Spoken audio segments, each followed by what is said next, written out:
হাসিনা বর্তমানে দিল্লিতে অবস্থান করছে। ব্রিটেন শেখ হাসিনার ওখানে আশ্রয় নেওয়ার প্রার্থনা নাকচ করেছে।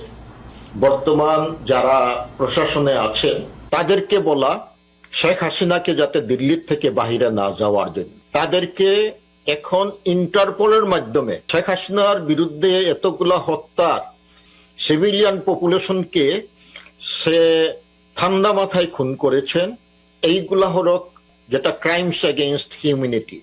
তাদেরকে যাতে কোনো দেশে আশ্রয় না দিতে পারে, দিল্লিকে বলা সেটা না দিতে, এবং ইন্টারপোলের মাধ্যমে তাকে দেশে ফিরিয়ে আনা।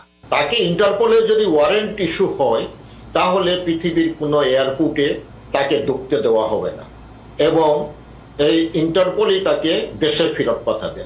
দেশে একটা রিভলিউশন হয়েছে, তারা কোটা আন্দোলনের সমন্বয়কারী, তারা সাকসেসফুল হয়েছে, এবং পৃথিবীর যত রিভলিউশন হয়েছে সেই ইতিহাস দেখলে আমরা জানতে পারি যারা রিভলিউশন করেছে তারা একটা অন্তর্বর্তীকালীন সরকার গঠন করে। তারাই নির্ধারণ করতে পারে কে তত্ত্বাবধায়ক সরকার বা অন্তর্বর্তীকালীন সরকারে থাকবে, কিরকম দেশ চলবে, সেটা লিগেল হয়ে যায়।